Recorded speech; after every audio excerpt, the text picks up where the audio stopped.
Vous souhaitez devenir quelqu'un de fort, montrer que vous êtes le leader du groupe, montrer que vous êtes charismatique. Pour vous, cela a de l'importance parce que pour l'instant, vous n'êtes rien, vous n'êtes pas musclé, vous avez à peine une veine sur le bras et donc vous souhaitez être musclé. Eh bien, bienvenue à toi sur cette vidéo. Aujourd'hui, c'est le sujet comment devenir ultra musclé rapidement et efficacement. Déjà, on va un peu établir les termes. Pourquoi tout le monde veut aller à la salle? Moi, je dis tout le monde avec des guillemets, évidemment. Et bien évidemment, parce que c'est tendance, tout le monde va un peu à la salle, tout le monde fait du sport, tout le monde fait de la musculation. Donc, si nous, on ne le fait pas, eh ben on se sent comme une merde. Et donc il y a les go muscu, il y a tout ce team de développement personnel, le top 1% que vous n'êtes pas, donc c'est pour ça que vous êtes sur cette vidéo. Vous souhaitez vous développer, vous êtes quelqu'un de pas forcément musclé, vous souhaitez être bon dans ce domaine, et bien je te montre les 5 points à avoir pour être musclé.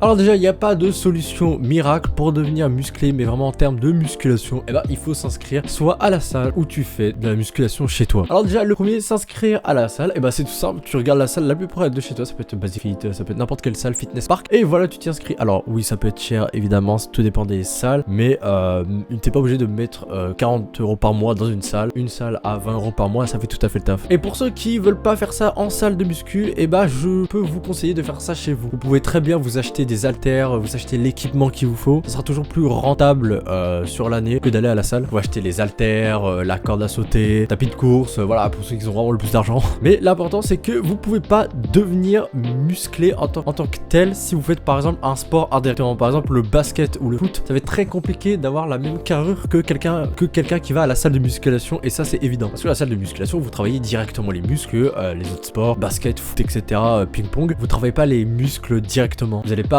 faire votre séance de basket en mode aujourd'hui on va travailler les bras, on va travailler les pecs, on va travailler les jambes. Non. Deuxième, la discipline. Alors si la discipline c'est un des points les plus importants, enfin oui, vraiment un des points les plus importants, c'est parce que si vous n'avez pas de discipline, vous n'avez pas de résultat, vous n'avez aucun progrès. Tout simplement, c'est quoi la discipline? Et bah c'est tenir son rythme de séance par jour. Vous vous dites par exemple tiens, je vais y aller 3 fois par jour, et bah vous tenez ce rythme, vous y allez 3 fois par jour pendant toute l'année, pendant le temps qu'il faut finalement. Parce que si vous vous dites bon aujourd'hui je peux pas y aller, j'ai pas le temps, la prochaine fois aussi j'ai pas le temps, j'ai ci, j'ai ça ne marchera pas, vous pourrez pas faire ça toute l'année avec cette dynamique. La musculation c'est de la persévérance, c'est de la discipline. Si vous n'avez pas cette discipline, vous pourrez pas construire ce muscle, vous pourrez pas progresser. Donc par exemple, vous êtes là un week-end chez vous, vous êtes sur TikTok, vous faites rien du tout. Au lieu de faire ça, et bah hop, discipline, vous sortez, même s'il fait froid, même s'il pleut, vous prenez votre vélo, vous allez en bus, ce que vous voulez, et vous allez à la salle de musculation. Ça sera toujours plus productif que de passer son temps sur TikTok. C'est ça la discipline. C'est certes la chose la plus dure à tenir comparé à ce qui va venir, mais c'est quand même quelque chose qu'il faut tenir, sinon vous n'avez rien du tout. Je connais des personnes qui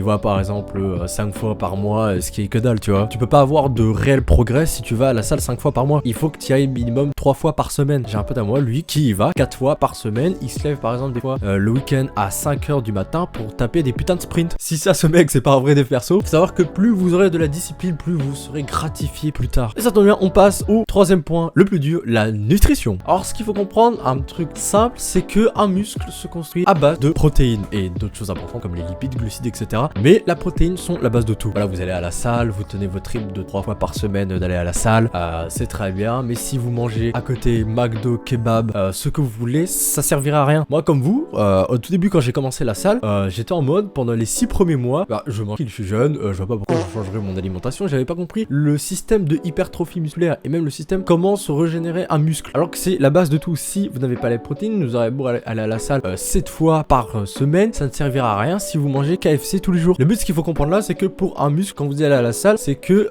il a besoin de protéines pour se construire. Donc quand vous allez à la salle, vous le détériorez, vous allez créer des courbatures à la fin. Généralement, vous avez des courbatures car voilà, vous avez abîmé le muscle, vous l'avez stressé, donc il s'est enflammé, et maintenant pour récupérer, il utilise des protéines. Et ces protéines, et bah vous l'avez dans beaucoup d'aliments. Vous l'avez dans le saumon, le poulet, le riz, les pâtes, plein d'aliments. Et c'est maintenant à partir de ça que vous allez vous concentrer si vous voulez vraiment du muscle efficacement et surtout rapidement. Parce que le but, c'est pas juste de manger des protéines une fois par semaine. Bah non, sinon ça sert à rien. C'est pas bon là je m'accorde un petit cheat meal, le petit tacos, ce que vous voulez. Non, c'est pendant tout le temps que tu fais de la salle, tu manges protéines, tu vis protéines. Alors certes, il peut y avoir des exceptions. On vous dira de pas forcément de boire du coca. Maintenant, il va falloir boire du thé vert parce que c'est beaucoup mieux pour la construction. Plein de petites habitudes en fait qui vont vraiment changer. Si vous prenez de la whey, ça aussi c'est très bien, ça vous donne un apport calorique. Si vous avez pas le temps de manger par exemple, je sais pas, des cuisses de poulet. Mais le but c'est que vous ayez un surplus calorique. Que ce surplus calorique va aider votre muscle à se construire. Parce que oui, le but, tout dépend de ce que vous faites. Mais si vous allez à la salle en hypertrophie musculaire, donc le but c'est de prendre du muscle, vous allez devoir être en surplus calorique. Donc par exemple, imaginons avant la salle, vous mangez 1800 calories. Le but là, c'est de manger chaque jour au moins 2300 calories, d'être en surplus pour que ce surplus calorique, c'est le muscle qui l'absorbe, donc les protéines en plus. Donc vous voyez bien où je vais venir, c'est pas en mangeant certes des McDo,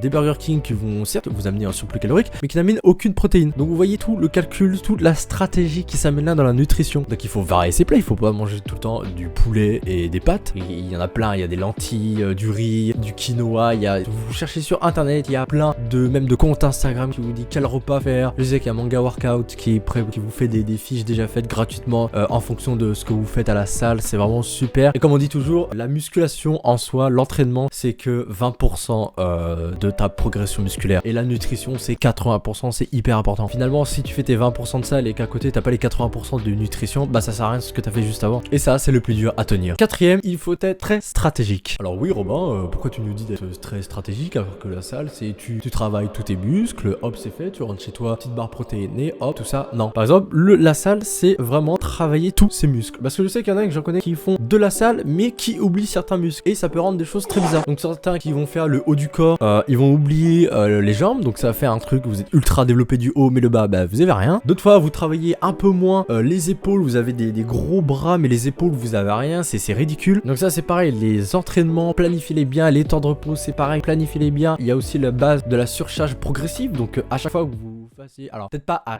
chaque séance mais... Donc il y a ça, il y a aussi le fait de bien adapter ses entraînements, que vous ayez bien 3 jours, moi je laisse toujours 3 jours de repos pour chaque muscle, enfin pour chaque entraînement plutôt. Bien travailler tous les muscles, que ça soit avant-bras, on n'oublie pas les trapèzes, les ischios, tous les petits muscles certes qui semblent rien, mais qui sont quand même importants à la silhouette que vous allez apporter à votre corps. Donc voilà, je vous parle pas aussi de la galère que c'est de créer une séance d'entraînement, voilà. Toute une stratégie à adopter, tout un mindset à avoir, c'est tellement une concentration à avoir, la salle de musculation, que vous pouvez pas passer à côté de ça. Et dernier point le plus important, j'ai envie de vous dire, imaginez, vous commencez la salle, voilà, vous êtes inscrit, vous tenez votre discipline, la nutrition, la stratégie, vous l'avez, vous êtes au bout des 2 mois et vous êtes en mode, j'ai rien pris, j'ai pas pris. Vous regardez, vous mesurez votre tour de bras, vous dites, mais qu'est-ce que c'est que ça, j'ai rien pris. Eh bien c'est très simple, la musculation c'est de la patience. Vous avez déjà dû l'entendre moult fois, mais c'est très important, la patience c'est primordial dans la musculation, c'est la clé. Peut-être que vous avez rien pris en 2 mois et que votre voisin à côté, lui, ça fait 2 mois aussi et il a pris plus que vous, mais nous sommes pas tous égaux. Notre corps ne fonctionne pas tous pareil. Peut-être que toi tu vas prendre plus vite sur les pecs, peut-être que lui va prendre plus vite sur les jambes, tout est différent, tout le monde n'a pas la même progression sur tous les muscles. Peut-être que toi il va te falloir 2 mois, 3 mois pour progresser sur les biceps, et peut-être qu'à l'inverse, toi il va te falloir peut-être pas 1 mois, mais 2 mois et demi pour progresser sur les pecs, sur les trapèzes, un truc du genre. Mais voilà, la patience, vous pouvez pas arriver au bout des 2 mois et vous dire, ah j'ai rien vu, il y a aucun résultat, il y a que dalle. Si, il y a du résultat, mais il est minime. Toujours des résultats à chaque séance passée, il y aurait toujours des résultats derrière, car votre muscle se construit. Et la patience, c'est la clé. Ce que je fais souvent pour voir la différence entre si j'ai pris ou pas, prends des photos de moi au début de la salle, comment j'étais avant, je fais un avant-après en fait, et je regarde par exemple, je fais une photo à 2 mois. Après, à 5 mois, je refais une photo, je compare à chaque fois, tu vois, et ça te dit à peu près combien de temps tu mets à prendre du muscle. C'est comme un exemple, c'est un exemple tout con, les ongles poussent les 5 nanomètres par seconde. 5 nanomètres par seconde, c'est rien du tout, tu peux même pas le voir, mais c'est présent, il y a une progression. Et cette progression, cette différence, cet changement, tu vas pas le voir en jours, mais en semaines, tu vas voir de semaine en semaine. Bon là, on parle des ongles parce que c'est un peu plus voyant que les muscles, mais t'as compris le truc. Et bien bravo à toi, tu as les 5 clés maintenant pour progresser au mieux dans ta prise de masse, rapidement et efficacement. N'hésite pas à t'abonner et à liker, ça me ferait plaisir. On se dit à la prochaine vidéo, à plus.